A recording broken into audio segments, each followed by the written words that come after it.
Queremos convidar a todos vocês para abrirem a sua Bíblia, para estudarmos a sequência do livro de Atos dos Apóstolos. Nós estamos, neste domingo, começando pelo versículo 16 do capítulo 17. Então, Atos 17, 16. Nós vamos, nesta ocasião, analisar um pouquinho o segundo discurso do apóstolo Paulo, que se encontra em Atos dos Apóstolos. Lucas teve o cuidado de fazer o registro de 3 discursos. Um está no capítulo 13 e este agora é um discurso do apóstolo Paulo em Atenas. Diz assim a Escritura: enquanto Paulo os esperava em Atenas, o seu espírito se revoltava em face da idolatria dominante na cidade. Por isso, falava na sinagoga com os judeus e os gentios piedosos, e também na praça todos os dias com os que se encontravam ali. E alguns dos filósofos epicureus e estoicos discutiam com ele, havendo quem perguntasse: quem quer dizer esse tagarela? Que quer dizer esse tagarela? Outros diziam: parece pregador de deuses estranhos. Diziam isto porque Paulo pregava Jesus e a ressurreição. Então, tomando-o consigo, levaram-no ao Areópago, dizendo: podemos saber que nova doutrina é essa que você ensina? Pois você nos traz aos ouvidos coisas estranhas e queremos saber o que vem a ser isto. Acontece que todos os de Atenas e os estrangeiros residentes não se ocupavam com outra coisa senão dizer ou ouvir as últimas novidades. Então Paulo, levantando-se no meio do Areópago, disse: senhores atenienses, percebo que em tudo vocês são bastante religiosos, porque andando pela cidade e observando os objetos de culto que vocês têm, encontrei também um altar no qual aparece a seguinte inscrição: ao Deus desconhecido. Pois esse que vocês adoram sem conhecer é precisamente aquele que eu lhes anuncio. O Deus que fez o mundo e tudo o que nele existe, sendo ele Senhor do céu e da terra, não habita em santuários feitos por mãos humanas, nem é servido por mãos humanas, como se precisasse de alguma coisa, pois ele mesmo é quem dá a todos vida, respiração e tudo mais.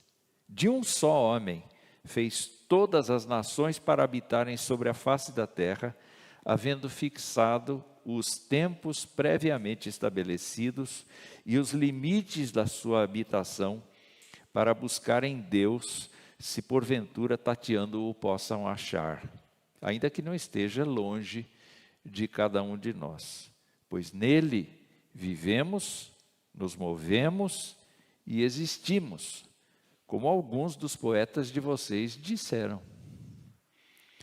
Porque dele também somos geração. Isso os poetas também disseram. Portanto, visto que somos geração de Deus, não devemos pensar que a divindade é semelhante ao ouro, à prata ou à pedra, trabalhados pela arte e imaginação do homem.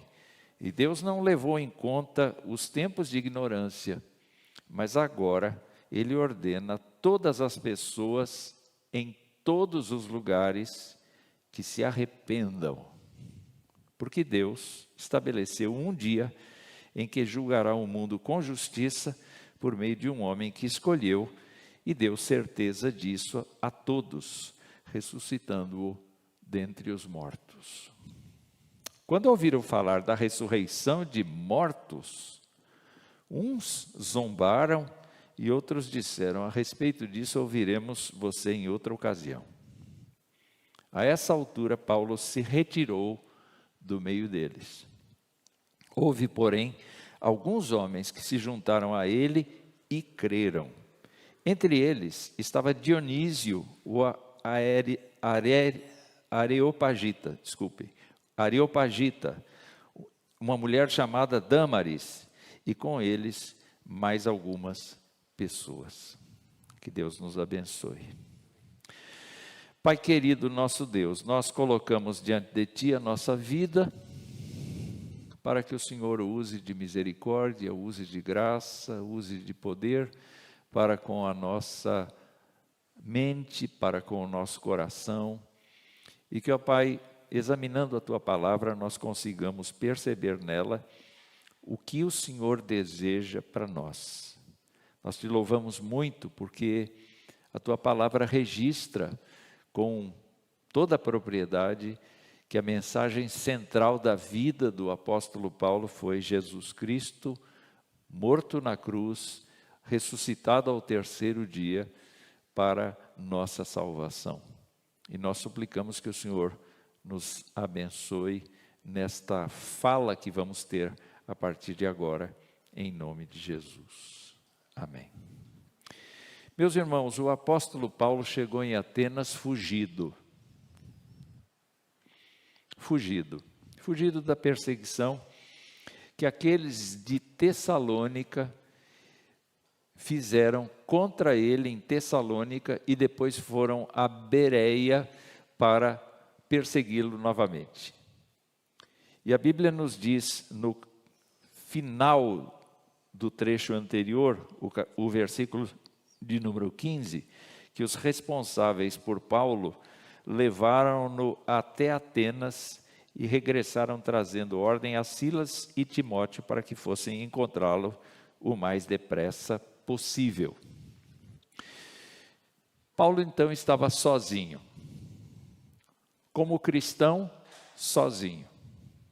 É certo que havia na cidade uma comunidade judaica, que é referida no texto, e nós percebemos então que ele se integrou a essa comunidade quando foi nos sábados buscar encontrar-se com este povo judeu, povo da sua etnia, da sua raça.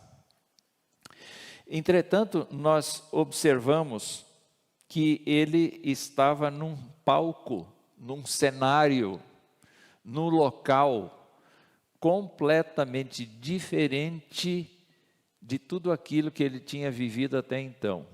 Embora ele tenha sido criado em Tarso, uma comunidade romana que tinha princípios gregos, embora ele tivesse entrosamento com a filosofia grega, soubesse citar pessoas, poetas do passado grego, do auge da cultura grega, séculos antes, embora ele fosse uma pessoa muito articulada, como crente, ele estava sozinho naquela cidade.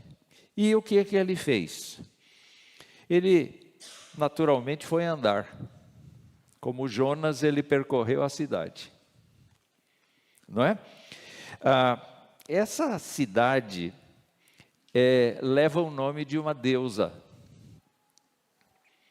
Então, a deusa é Atena, e Atena era a deusa da civilização, é deusa da sabedoria, deusa da estratégia em batalha, deusa das artes, deusa da justiça e deusa da habilidade. Então dá para perceber que Atenas não era igual às cidades em volta. Ela tinha sido a capital da Grécia, ela foi reivindicada pelos romanos lá atrás, mas ela manteve a sua postura. Era uma cidade considerada uma cidade universitária, uma cidade cosmopolita, uma cidade onde o pensamento era bem sustentado, bem incentivado, e pode-se dizer que Atenas foi uma espécie de capital onde se iniciou a civilização ocidental e a democracia, o conceito de democracia. E Paulo estava ali, sozinho como crente. Também a gente tem aqui, no versículo de número 21, a descrição do que acontecia em Atenas.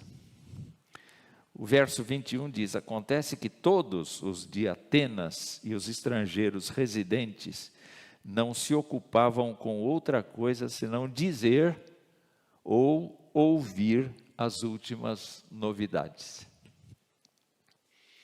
Então, Instagram, Facebook da época corria solto ali. Muita novidade todos os dias, discussões acaloradas acerca dos deuses, desenvolvimento dos mitos, cultos por toda parte, porque a cidade era recheada de templos, a cidade era recheada de estátuas de deuses, e a mitologia era profundamente apreciada, respeitada e até mesmo incentivada. E Paulo está sozinho como crente. Vocês estão entrando na história? Acontece que as principais filosofias daquele tempo eram dos epicureus e dos estoicos. Os epicureus, por natureza, eram atomistas. Isso significa que eles não acreditavam na vida pós-morte. Eles consideravam que a sua vida se extinguia com o seu falecimento. Mas eles buscavam, com piedade, com esforço, se livrar das dores da alma. Eles tinham uma postura de busca do prazer, mas não o prazer hedonista, o prazer de estar em paz consigo mesmo, porque assim eles respeitariam a ordem da natureza.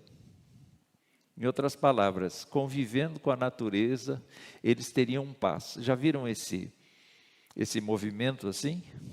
Que as pessoas fazem para tentar entrar em sintonia com a natureza? Quer dizer, está dentro da mesma linha. E havia os estoicos, que pensavam de um jeito oposto. Eles acreditavam numa possível reencarnação, eles acreditavam que poderiam voltar em outras vidas, não é? Eles não acreditavam absolutamente na ressurreição da própria pessoa, mas eles buscavam a sabedoria. E por conta da sabedoria, eles sentiam que deviam anular todas as outras coisas e deveriam se alimentar da sabedoria e se isolar dos problemas. Então, essa linha de pensamento era muito desenvolvida e eles ficavam conversando, discutindo isso na praça o dia inteiro. Quantas vezes fosse necessário. E Paulo estava sozinho lá como crente. E, amados irmãos, então, olhando para esse texto, nós temos o discurso dele propriamente, mas na leitura que eu fiz de John Stott, ele fez algumas divisões muito interessantes que eu acho que vale a pena nós discutirmos aqui. A primeira coisa que ele viu aqui, ou perguntou ao texto aqui, foi: o que é que Paulo viu em Atenas? O que é que Paulo viu em Atenas? O trecho diz que enquanto Paulo esperava Silas e Timóteo, o seu espírito se revoltava em face da idolatria dominante na cidade. O que ele viu foi idolatria. Nós estamos acostumados com a idolatria. Por quê? Porque nós assistimos as pessoas adorando deuses diferentes, mesmo aqui no Brasil, divindades diferentes, mesmo aqui no Brasil, mais de uma divindade na mesma religião, entidades diferentes, juntadas debaixo de um mesmo chapéu. Nós assistimos isto. Só que o texto nos leva a pensar que a idolatria era tão forte, mas tão forte, que as pessoas estavam escravizadas à idolatria. Elas não conseguiam reagir diante dos mitos, diante dos deuses, diante da filosofia reinante. Elas estavam impregnadas daquilo, ao ponto delas não conseguirem enxergar outra coisa a não ser a sua dependência desses deuses, a sua devoção a esses deuses.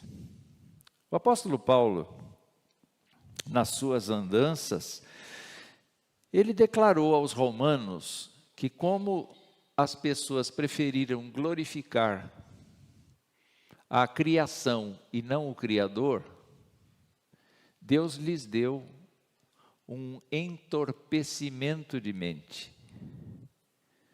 As pessoas realmente não conseguem enxergar a Deus, ainda que citem o seu nome. Ainda que façam longas orações, elas não conseguem enxergar o Deus da Bíblia. Falando aos Coríntios, na segunda carta, o apóstolo Paulo diz que o inimigo cegou o entendimento dos incrédulos. É um estado espiritual de absoluta cegueira e ignorância.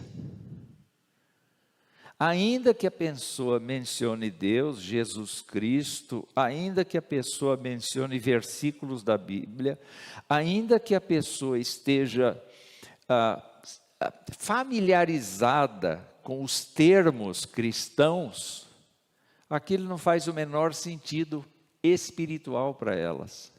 Pode fazer um sentido lógico, pode ter alguma ideia lógica, mas não tem efetivamente nenhum sentido espiritual, nenhuma aplicabilidade na sua vida.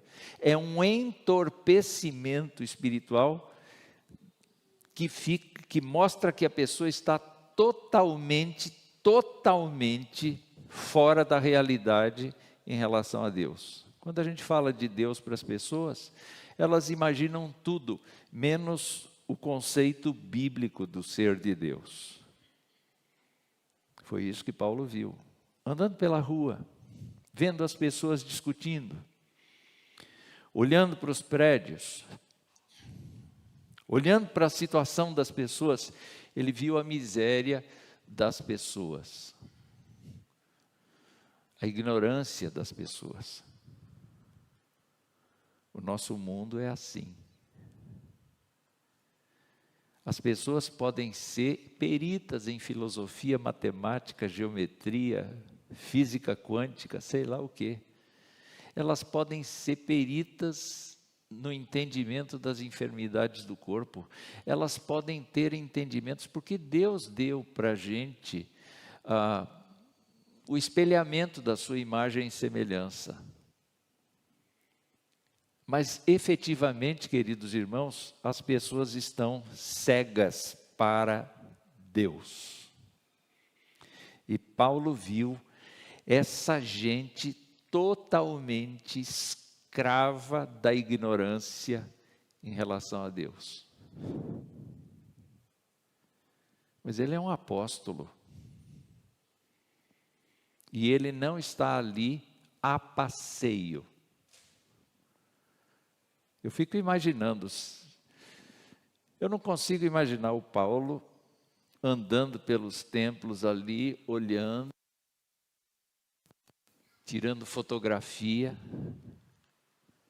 fazendo selfie. Eu não consigo imaginar o apóstolo Paulo distraído com essa cidade fazendo turismo. Vocês conseguem imaginar? Mas efetivamente, quando a gente vai a uma cidade como Atenas, a gente vai visitar as obras antigas e a gente tira selfie, a gente não olha para o estado das pessoas, a gente olha para para o turismo. E Paulo não foi uma pessoa que foi lá para turismo. Ele viu uma cidade dominada pela idolatria e comprovou o poder satânico que existe sobre a massa. Quando ele falou aos Efésios, ele disse assim: olha, nós andávamos segundo o curso deste mundo, segundo o príncipe da potestade do ar. Nós andávamos nas inclinações da nossa própria carne. Nós estávamos mortos nos nossos delitos e pecados. O que é que Paulo viu lá? Paulo viu gente morta. Nós precisamos abrir os nossos olhos, queridos irmãos, e enxergar na rua pessoas mortas. Não mortas fisicamente, mas distantes absolutamente de Deus. E aí vem a segunda colocação que John Stott me traz, que é: o que é que Paulo sentiu em Atenas? O que é que Paulo sentiu em Atenas? O que é que você sentiria se você fosse para um lugar onde efetivamente as pessoas não reconhecem a Deus? O que é que você faria? Como você se sentiria? Pois a palavra do Senhor descreve, Lucas descreve com muita precisão. Ele diz: o espírito de Paulo se revoltava. Paulo não estava revoltado com as pessoas. Paulo, na verdade, ansiava para que as pessoas confessassem a Jesus Cristo como seu Senhor e Salvador. Paulo queria a conversão das pessoas. Quando ele olhava para o seu próprio povo, ele dizia assim: esse povo tem a fé, os ritos, os oráculos, esse povo tem o Antigo Testamento, esse povo tem a revelação, esse povo tem a aliança, esse povo tem tudo que Deus lhe deu. Mas esse povo procura a sua própria justiça. E tanto no capítulo 9 quanto no capítulo 10 de Romanos, ele diz assim: eu preferia ser anátema, eu preferia ser excluído para que eles entrassem. Então, Paulo não estava sentindo revolta das pessoas. Paulo estava sentindo revolta, aquele sentimento de profunda inquietação, de indignação que Deus tem com o pecado. Vocês acham que Deus aceita o pecado com facilidade? Deus rejeita o pecado. Deus ama pessoas pecadoras. Deus ama a gente. A despeito de nós sermos tão falhos e fracos, Deus ama a gente. Mas o que a gente percebe, queridos irmãos, é que Deus não aguenta o que a gente pratica. Deus não tolera o que a gente pratica. É por isso que Ele nos olha por meio de Jesus. Porque se Ele olhasse direto, a gente seria churrasco de margarina. Já viu esse churrasco de margarina, como é que é? A gente pega um tablete de margarina, coloca no fogo e não sobra nada. Nós seríamos assim para Deus, mas Ele é que nos sustenta, Ele que nos perdoa, Ele que trata conosco, Ele que nos fortalece. O que Paulo sentia? Paulo sentia que não devia se conformar com aquilo. Ele mesmo nos ensinou em Romanos 12 o quê? Não se conformem com este mundo. Não aceitem o que este mundo propõe. Não aceitem a iniquidade do mundo. Não aceitem a postura do mundo. Porque o mundo está cego. O mundo não percebe a realidade de Deus. O mundo não percebe a santidade de Deus e a glória de Deus. O mundo não tem a convicção de Jesus Cristo. O mundo imagina que por seu próprio caminho e por sua própria justiça vai ter algum mérito. Não terá. Não terá.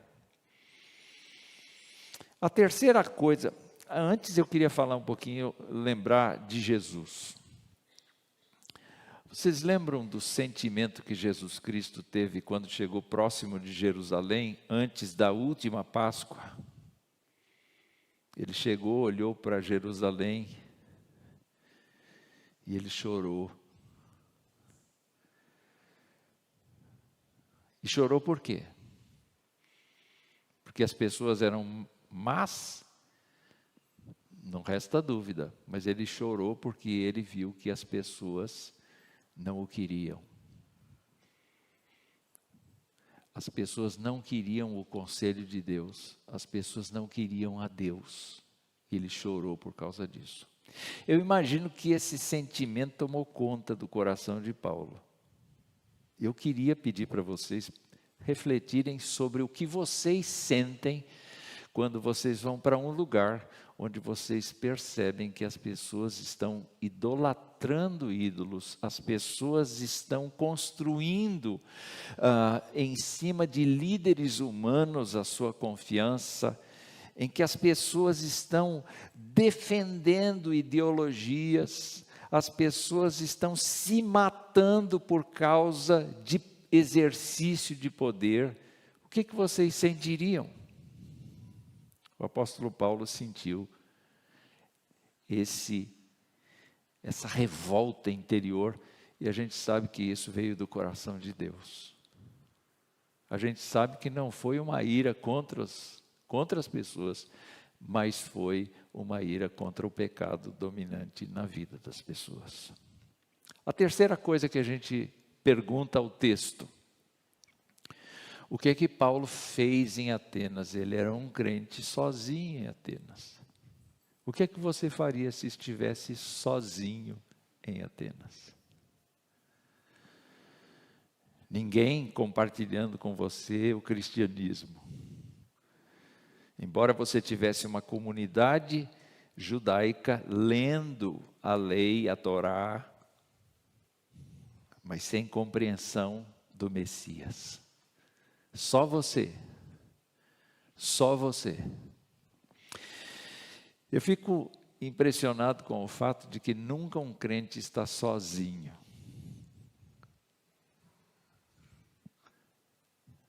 E eu quero apresentar para vocês quem estava com ele. Se chama o Deus dos Exércitos. Se chama o Senhor Todo-Poderoso. Se chama o Rei dos Reis. Se chama o Espírito Santo de Deus.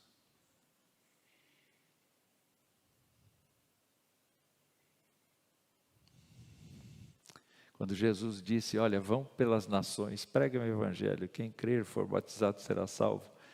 Eu estarei com vocês só no domingo. Foi isso? Não, não foi isso. Eu estarei convosco todos os dias, até a consumação dos séculos. Então eu imagino que Paulo, andando pelas ruas da cidade, orava e dizia: Senhor, que desgraça, não? Que coisa ruim está acontecendo nessa cidade. Oh Deus, eu estou louco da vida aqui por conta da idolatria que pesa sobre essa cidade, essa escravidão que as pessoas estão. Então, seguindo o seu hábito, porque nós já vimos por várias pregações anteriores, que o apóstolo Paulo, em primeiro lugar, procurava o seu povo na cidade. Então, o que ele fez? Ele foi para a sinagoga, e a Bíblia diz aqui que ele falava na sinagoga com os judeus e os gentios piedosos, muito possivelmente os convertidos ao judaísmo, muito provavelmente os prosélitos, mas também pessoas como Cornélio, de Atos capítulo 10, que não era exatamente um prosélito, mas era uma pessoa temente a Deus, era uma pessoa que buscava ao Deus de Israel. E o que então ele fazia? Falava na sinagoga com os judeus e os gentios piedosos, e também na praça.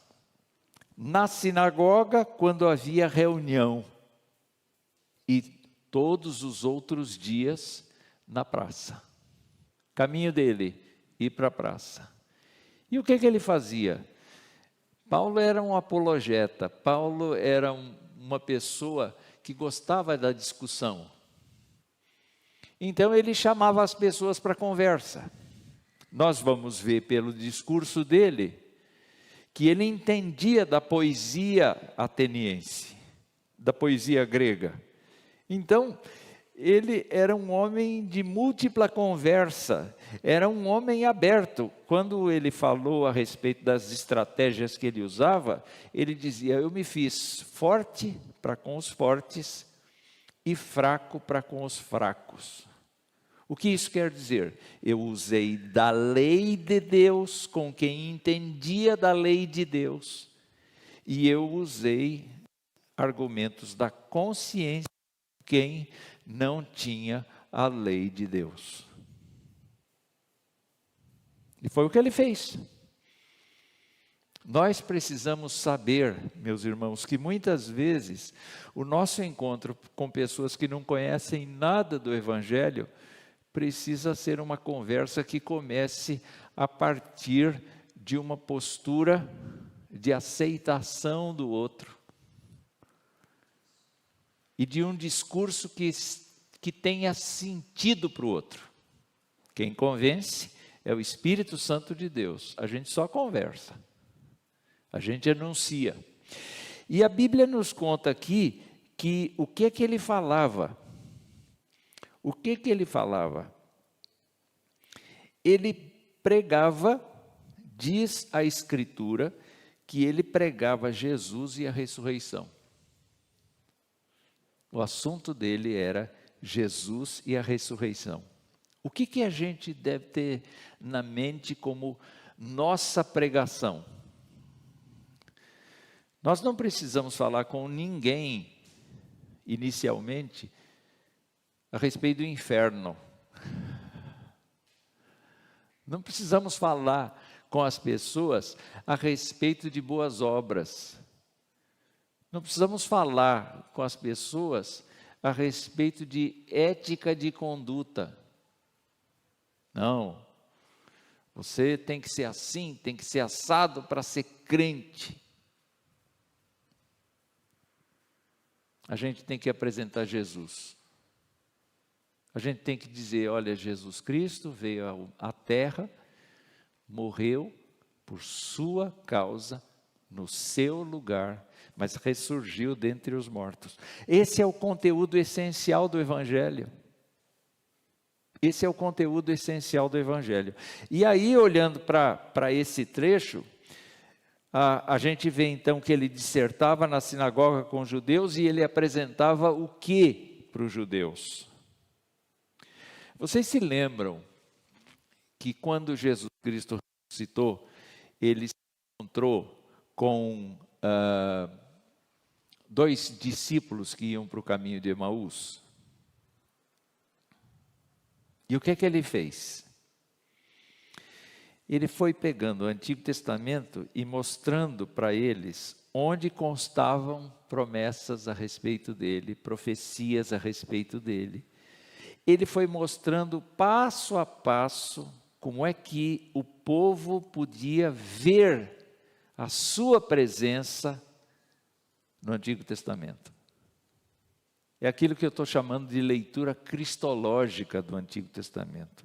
Você olha a situação histórica do Antigo Testamento, mas ao mesmo tempo você olha a intenção de Deus em revelar Jesus no Antigo Testamento. E essa leitura cristológica passou a ser a mensagem dos apóstolos. Os apóstolos começaram a examinar a Escritura e demonstrar pela Escritura o Messias. E o Messias é Jesus. Então, o que ele fazia? Ele apresentava para os seus patrícios a leitura cristológica do Antigo Testamento. Mas na praça ele discutia ideias. Na praça ele demonstrava na prática que o que eles acreditavam era nulo. E, meus irmãos, o texto poderia nos levar para muito mais longe, mas o tempo não nos permite ir mais longe. O fato é que ele ganhou a atenção das pessoas desse jeito. O que é que esse tagarela está falando? Porque ele está anunciando um Deus que a gente não conhece. Ele está anunciando uma deusa que a gente não conhece. Como assim? É porque falava de Jesus e da ressurreição. A palavra grega para ressurreição é Anastase. Então ele diz assim, é a mulher do Deus, porque a gente está acostumado a ver o Deus e a mulher dele. O Deus e o filho dela. E o filho dele. E os deuses gregos são cópias humanas. Os deuses gregos têm sentimentos, tem Deus que é impossível de conviver com ele, porque ele é genioso.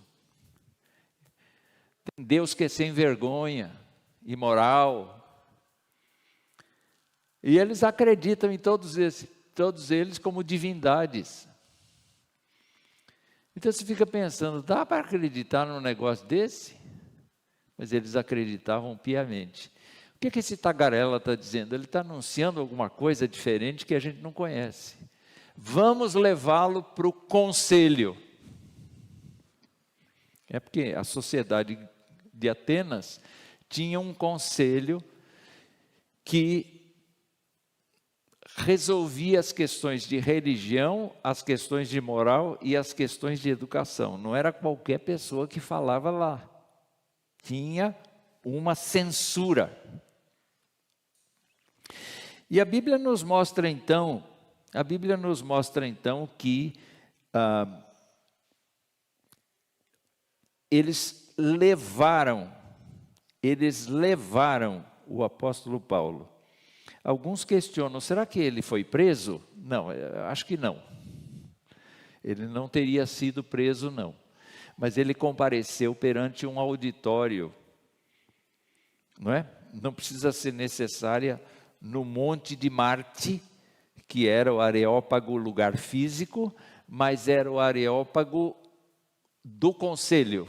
O ambiente do conselho com os filósofos presentes, com mulheres presentes, uma congregação presente. E a Bíblia nos mostra então que ele começou a falar. Um crente sozinho.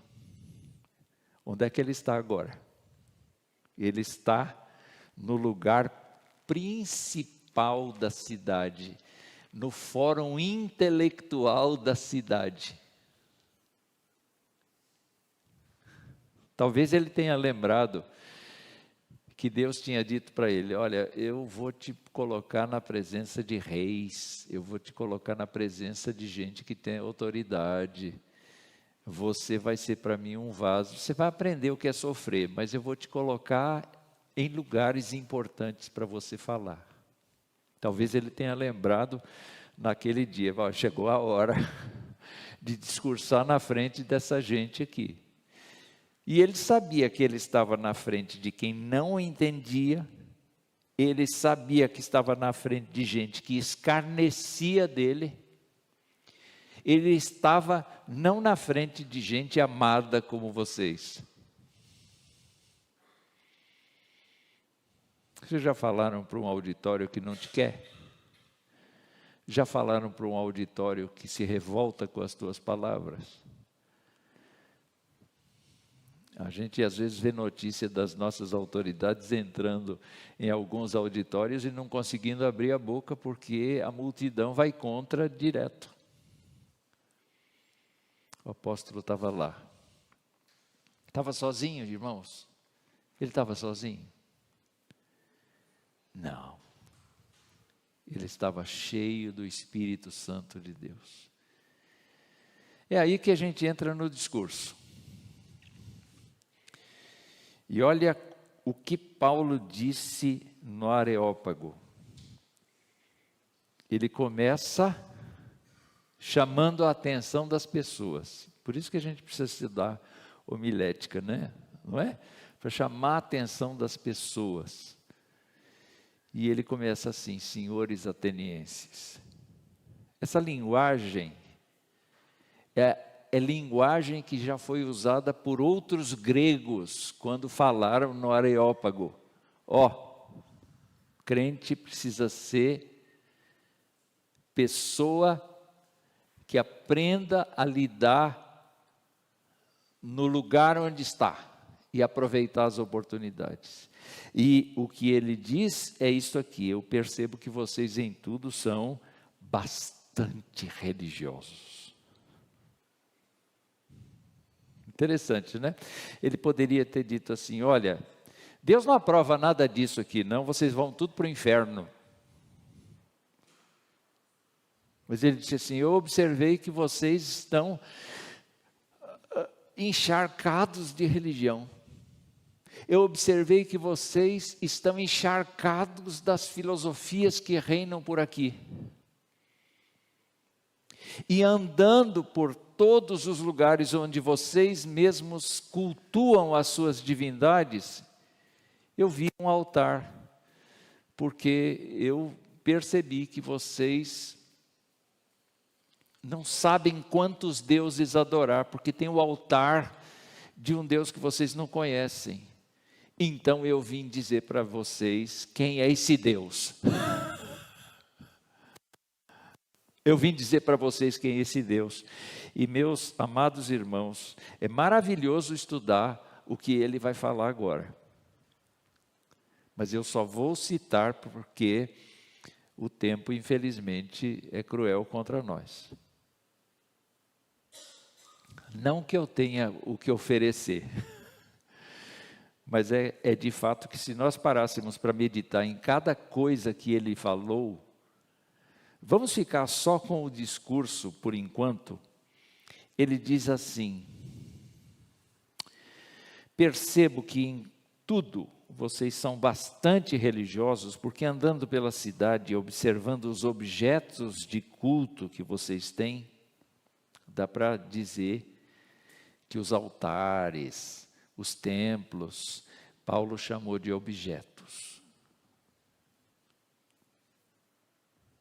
São objetos, são coisas, não tem valor nenhum, são objetos. Ele disse: encontrei também um altar no qual aparece a seguinte inscrição: ao Deus desconhecido, pois é esse que vocês adoram sem conhecer, vocês não sabem nada sobre ele. Então Paulo de novo é enfático em mostrar aqui que eles são ignorantes, apesar de filósofos, e diz assim: pois é precisamente aquele que eu lhes anuncio. E como ele apresenta esse Deus? Diferentemente de Zeus, que é o Deus maior da mitologia grega, que é uma pessoa que tem um nascimento, ele nasce dos seus pais, portanto ele tem uma vida a partir do instante do seu nascimento, ele não é eterno. Então Paulo diz assim: o Deus que fez o mundo, o Deus que fez o mundo e tudo que nele existe, sendo ele Senhor do céu e da terra, não habita em santuários feitos por mãos humanas. O que ele acabou de dizer. Primeiro de tudo, os templos que vocês têm aí, o Deus desconhecido não mora não. Em nenhum deles. Vocês adoram o vazio. A segunda coisa que ele diz aqui é que ele não habita em santuários feitos por mãos humanas e ele não é servido por mãos humanas como se precisasse de alguma coisa. Os deuses do Olimpo precisavam de sacrifícios. Os deuses do Olimpo precisavam de oferendas para sobreviver. Enquanto que o Deus Desconhecido não precisa de ninguém. E por que ele não precisa de ninguém? Porque ele é o Criador de tudo. Ele é o Senhor de todas as coisas. Ele é um Deus absolutamente transcendente. Ele é mantenedor de todas as coisas. Paulo diz assim: é Ele quem dá a todos vida, respiração e tudo mais. Você não está aqui por causa de Zeus, você não está por causa de Apolo, você não existe por causa de Afrodite, você não existe por causa desses deuses do Olimpo, você existe porque Deus te dá vida.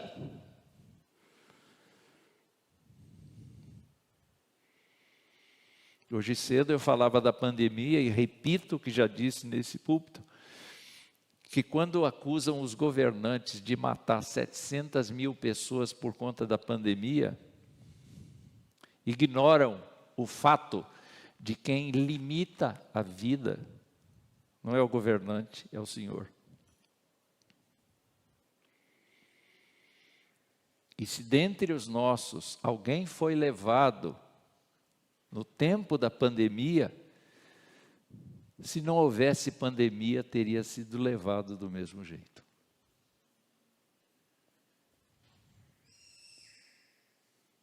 Não é a falta de vacina, não é o excesso de vacina, não é isso que motiva. É Deus quem dá o fôlego de vida.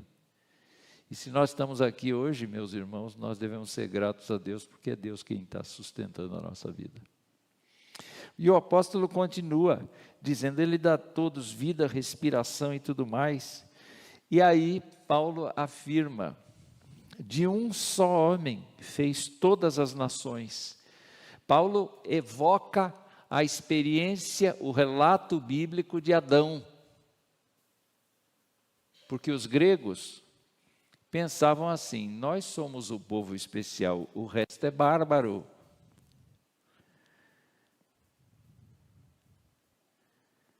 E Paulo está dizendo, não estamos nem ligando para quem é grego, para quem é bárbaro. Esse Deus que dá vida, respiração e tudo mais, Ele criou todos a partir de um só. Portanto, todos descendem da mesma fonte, todos descendem da mesma matriz. De um homem só fez todas as nações para habitarem sobre a face da terra e fixou os tempos.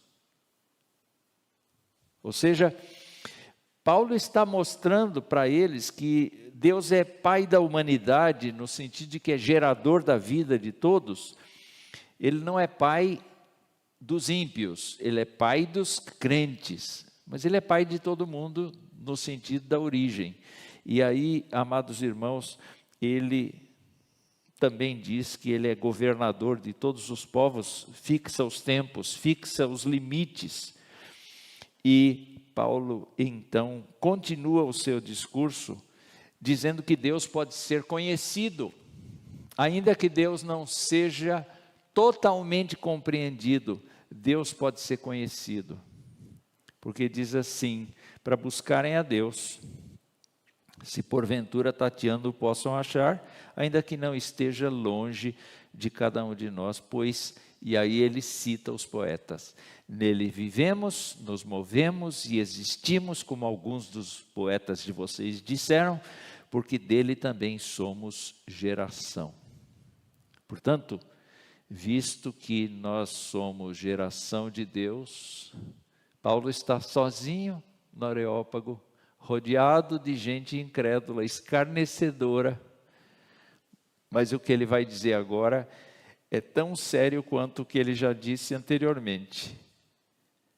Visto que somos geração de Deus, não devemos pensar que a divindade é semelhante ao ouro, à prata ou à pedra, trabalhados pela arte e imaginação do homem. Deus não está nas coisas que vocês criaram.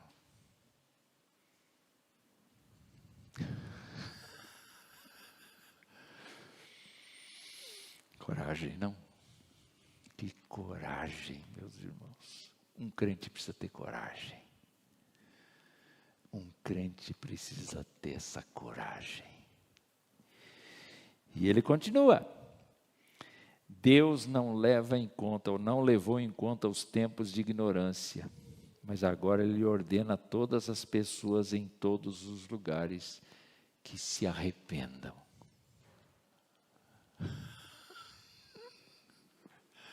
Essa é a mensagem do Evangelho. Olha, venha para Jesus, porque Jesus vai resolver o seu problema financeiro. Venha a Jesus, porque Jesus vai curar a sua doença. Isso pode até ter um certo elemento de verdade. Mas, meus irmãos, a mensagem do Evangelho não é essa, não. A mensagem do Evangelho é: venha para Jesus e se arrependa de quem você é. Porque você está perdido. E você precisa da esperança que Ele pode te dar. E Paulo fez isso. De maneira assim clássica, né? De maneira retórica, Paulo foi abordando todos esses assuntos. E olha, ele termina dizendo: porque Deus estabeleceu um dia em que julgará o mundo com justiça por meio de um homem que escolheu. Não falou nem o nome de Jesus.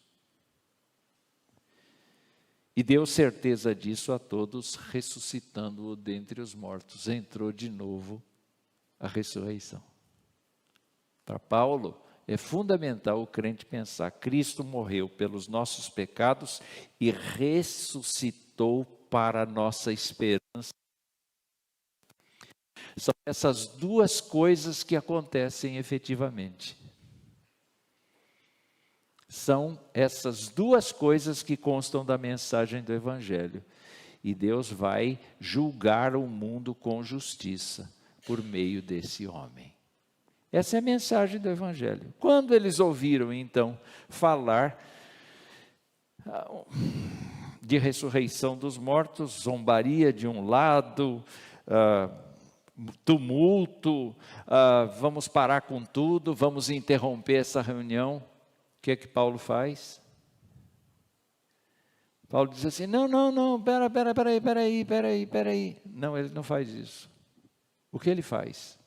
O texto diz: a essa altura Paulo se retirou do meio deles. A tarefa estava terminada.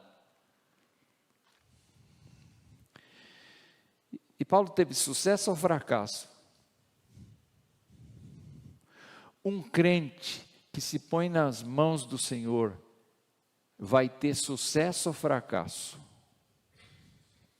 Aparentemente teve fracasso, porque a reunião terminou no meio de zombaria, de gritaria, de uma porção de adiamentos: estou fora, não quero saber, quer dizer, aquela rejeição inicial se confirmou. Não.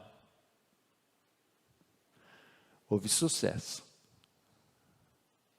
E que sucesso foi esse? Diz a Bíblia que houve alguns homens que se juntaram a ele e creram. Entre eles estava Dionísio, o Areopagita, uma mulher chamada Dâmaris, e com eles mais algumas pessoas.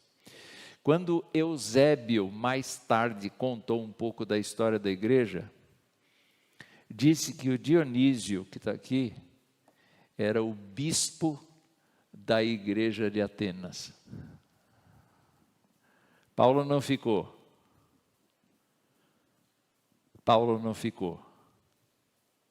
Mas o Evangelho ficou. Então não se assuste se você estiver no meio de pessoas que ignoram o Evangelho, que têm outros credos, que estão cegadas, porque o Espírito do Senhor está junto com você, para te dar o discurso e para te dar uma demonstração do poder dele mediante os resultados. Esse discurso me impressiona muito, porque Deus é quem dá ousadia para a gente. É Deus quem faz todo o trabalho, meus irmãos. Nós temos que nos colocar nas mãos dele. Quando a gente vai para um lugar, ainda que a gente esteja passeando, a gente precisa olhar espiritualmente o nosso passeio. A gente precisa ver a condição das pessoas. O nosso coração precisa ser movido pela paixão de Jesus Cristo. Nós precisamos pedir ao Espírito Santo que dirija a nossa fala. Nós precisamos pedir ao Espírito Santo que fale por nós. O Senhor Jesus avisou: olha, não fiquem preocupados quando vocês forem colocados na frente de pessoas para testemunhar o Evangelho, porque o Espírito falará por vocês. Eu queria que a igreja experimentasse isso. O dia em que o Espírito Santo falou por você. E Deus proverá os resultados. Então eu queria encorajar vocês a não desistirem de testemunhar o Evangelho. Que Deus nos abençoe.